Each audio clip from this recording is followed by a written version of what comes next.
Receive the message of truth. Estonian language. Kui kõik on kristlased, nagu nad arvavad end olevat. Jeesus nimetas teid vennadeks. Heebrealastele 2:11, sest nii tema, kes pühitseb, kui ka need, keda pühitsetakse, on kõik ühest, mistõttu ta ei häbene neid vendadeks nimetada. Igat kristlast õpetab Püha Vaim. Sa teaksid tõde Uue Testamendi kohta. 1. Korintlastele 2:13, seda me räägime ka mitte sõnadega, mida õpetab inimese tarkus, vaid mida õpetab Püha Vaim, võrreldes vaimseid asju vaimsega. Johannese 14:26, aga aitaja, Püha Vaim, kelle Isa saadab minu nimel, õpetab teile kõik ja tuletab teile meelde kõik, mis ma teile olen öelnud. Iga inimene läbib pühitsusprotsessi Püha Vaimu ja tõe kaudu. Johannese 17:19, ja nende pärast ma pühitsen end, et ka nemad saaksid pühitsetud tõe läbi. Roomlastele 15:16, et ma saaksin olla Jeesuse Kristuse teenija paganatele, kuulutades Jumala evangeeliumi, et paganate ohver oleks meelepärane ja Püha Vaimu poolt pühitsetud. Te oleksite tõelised kummardajad. Johannese 4:23, aga tund tuleb ja on juba käes, mil tõelised kummardajad kummardavad Isa vaimus ja tões, sest Isa otsib selliseid, kes teda kummardaksid. Tõenäoliselt kannatab iga kristlane, sest see on osa pühitsusest. 1. Peetruse 4:16, aga kui keegi kristlasena kannatab, siis ärgu häbenegu, vaid austagu selles asjas Jumalat. Keegi ei tohiks olla isekas ega edev. Filiplastele 2:2, täitke minu rõõm, olles samameelne, omades sama armastust, olles ühel meelel ja ühel meelel. Pärast pühitsusprotsessi saab sinust pühak.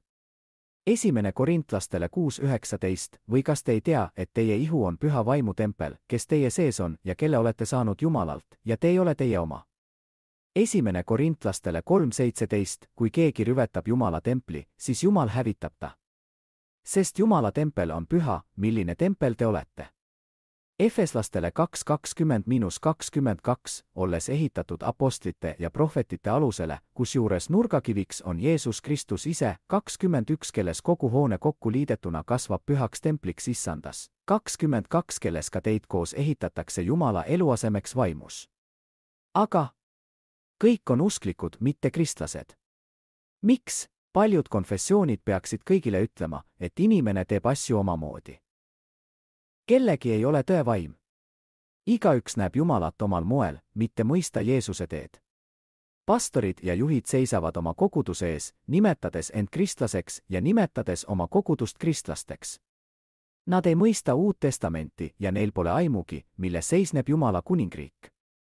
Nad saavad rikkaks, andes teile valeteabet.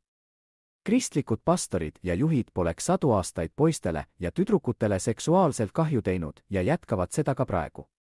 Kristlikud pastorid ja juhid ei saaks oma kogudusest rikkaks.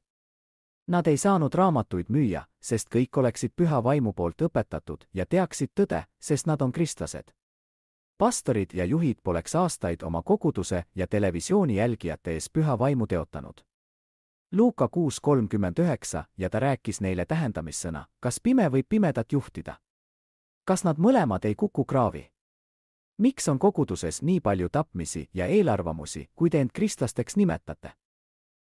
Miks teevad pastorid ja juhid füüsilise veega ristimist, kui nad on kristlased? Miks nimetavad homoseksuaalsed mehed ja naised kirikus end kristlasteks? Miks on naispastorid ja juhid, kes kontrollivad kirikus mehi, kui kõik on kristlased? Naised ei ole mõeldud omama võimu Kristuse ihus meeste üle. Inimene püüab saada füüsiliselt kristlaseks, kuid see ei saa juhtuda.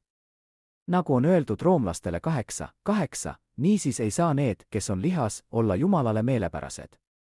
Kristlaseks saab saada ainult vaimselt.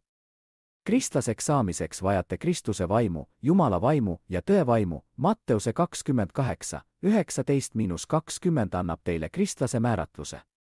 Matteuse 28:19-20 öeldakse, minge siis ja tehke jüngriteks kõik rahvad, ristides neid Isa ja Poja ja Püha Vaimu nimesse, 20 õpetades neid pidama kõike, mida ma olen teile käskinud. Ja vaata, ma olen alati teiega, ajastu lõpuni. Aamen.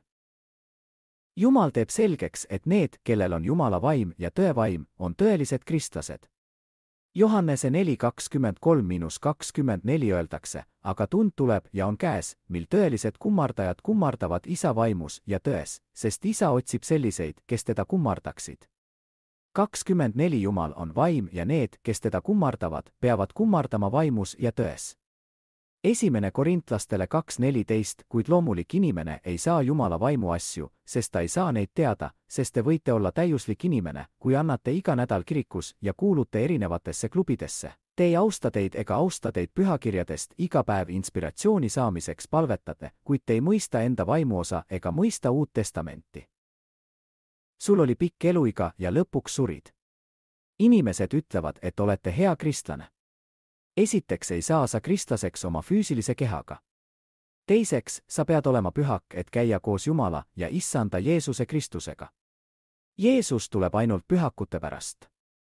Teie füüsiline keha ei saa vastu võtta Kristuse vaimu, Jumala vaimu ja tõe vaimu, mida on vaja tõeliseks kristlaseks ja seejärel pühakuks saamiseks. Johannese 3:6, mis lihast on sündinud, on liha ja mis on sündinud vaimust, on vaim. Sa ei saa segada liha ja vaimu. Teisisõnu, te ei saa segada oma füüsilist keha oma vaimukehaga. Saab olla ainult vaimselt kristlik.